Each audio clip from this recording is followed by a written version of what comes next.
कहा कि हम हमेशा लिहाजा करते हैं कि स्थिति क्या है और क्या हमें करना चाहिए। और पिछले एक साल से हम लगातार बातचीत में हैं और मेरा हमेशा यही कहना रहा है कि जो भी मसले हैं वो बातचीत के ज़रिए वो हम उसका हल निकाल सकते हैं। और इसीलिए हमारे लगातार हर लेवल पर बातचीत होती रहती है, ब्रिगेड कमांडर लेवल पर भी, डिविजनल कमांडर के लेवल पर भी, और जो हाईएस्ट मिलिट्री लेवल है कोर कमांडर लेवल, यहाँ तक अभी 12 राउंड टॉक के हो चुके हैं।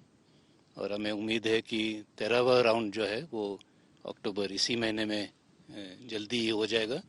और हर राउंड जो होता है उसमें हमेशा बात आगे बढ़ती रहती है और ऐसे करते करते फिर जो है मसला है जो है वो हल हो जाता है। तो हमें पूरी उम्मीद है कि जो अभी भी जो पॉइंट बाकी हैं उसके ऊपर भी कोई नतीजा जल्दी ही निकलेगा।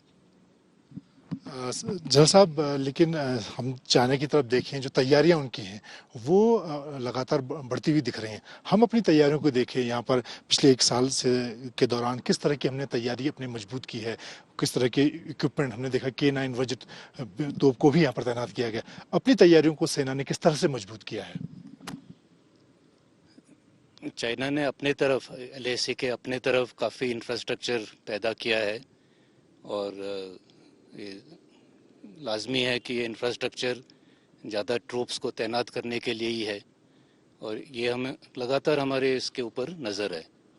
और उसको देखते हुए हम भी उतने ही कदम उठा रहे हैं जिससे कि हम उनका ठीक तरीके से जवाब दे पाए। और पिछले एक साल में हमारे तरफ ईस्टर्न लद्दाख में इंफ्रास्ट्रक्चर की बहुत बढ़ोतरी हुई है। उसी तरह जो आधुनिक हथियार हैं वो भी हमने यहाँ पर इंडक्ट किए हैं और मैं समझता हूँ कि हमारा जो फोर्स पोजीशन है वो बहुत ही मजबूत है और जो भी चुनौती है उसका हम सामना करने के लिए तैयार हैं। हमने पहली बार देखा कि बोफोर्स के बाद लंबे इंतजार के बाद एक स्वदेशी गन K9 वज्र की रेजिमेंट यहाँ पर तैनात किया। उससे कितना फायदा और उसके पीछे क्या सोच थी आपकी कि उसको यहाँ पर जल्द से जल्द तैनात किया गया, क्योंकि रिकॉर्ड टाइम पर आपने उसको यहाँ पर तैनात किया है? और किस तरह की गन है? जो K9 गन है वो एक सेल्फ प्रोपेल गन है, मीडियम गन। और ये जो है हम अपने जो आर्मर्ड फॉर्मेशन है जो अमूमन प्लेन्स के एरिया में, डेजर्ट के एरिया में तैनात होती हैं उनके लिए थी। लेकिन जब हमने देखा कि यहाँ पर भी हमें और गन्स की ज़रूरत है तो हमने ये सोचा, और गन्स की भी ज़रूरत है और जो मोबिलिटी है, क्योंकि K9 जो है एक सेल्फ प्रोपेल गन है, तो हमने सोचा कि क्यों नहीं हम इसको भी इधर एक बार ट्राई कर लें। तो पहले हमने 2-3 गन भेजे और उसके ऊपर फील्ड ट्रायल किए और हमने देखा कि ये भी इस यहाँ पर कामयाब हो सकती है। कुछ मॉडिफिकेशन करने पड़े हाई एल्टीट्यूड को देखते हुए, सर्दी को देखते हुए, लेकिन जो मैन्युफैक्चरर है वो ईम है, उन्होंने इन सिटू इधर ही आकर ये छोटे मोटे जो मॉडिफिकेशन करने थे वो किए। फिर हमने इसका फायरिंग भी किया, उसमें भी बहुत अच्छे नतीजे निकले। और ये सब देखते हुए फिर हमने ये फैसला किया कि इस गन को भी लद्दाख में तैनात की जाए। लद्दाख के अलावा एक दूसरा फ्रंट जो पाकिस्तान के साथ हमारा है, वहाँ पर सीज फायर का समझौता दोनों देशों के बीच हुआ था, लेकिन हमने देखा कि पिछले हफ्ते भर के दौरान से कश्मीर में एक बार फिर से घुसपैठ की कोशिशें हुई हैं जिसको सेना ने नाकाम किया है। आपको लगता है कि क्या दोबारा से पाकिस्तानी सेना आतंकियों को घुसपैठ की में मदद कर रही है, क्योंकि सर्दियां शुरू होने वाली हैं, उससे पहले ऐसी कोशिशें हो रही हैं?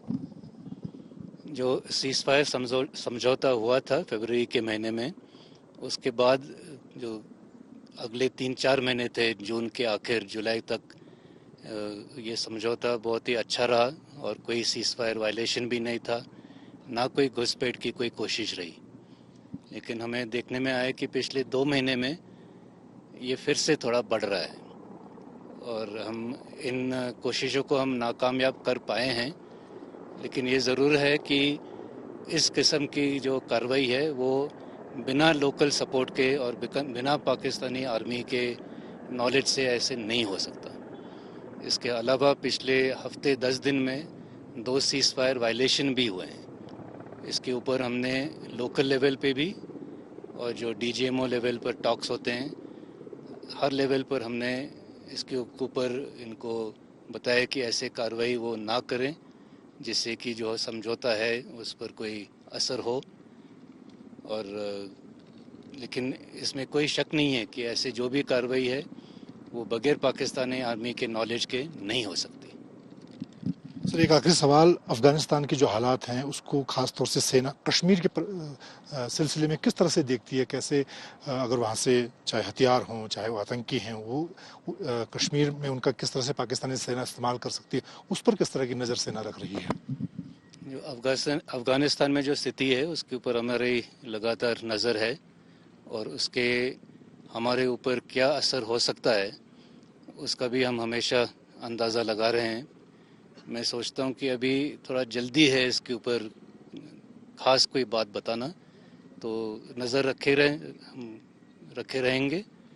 लेकिन मैं ये कहना चाहूँगा कि जो भी हो, जो भी चुनौती हो, उसके लिए हम तैयार हैं। बहुत धन्यवाद। सेना प्रमुख जनरल मनोज मुकुंद नरवणे का कहना है कि खासतौर से अगर चीन के साथ लद्दाख के हालात की बात की जाए तो बातचीत के जरिए सुलझाने की कोशिशें हैं और उसमें काफ़ी कामयाबी भी मिली है।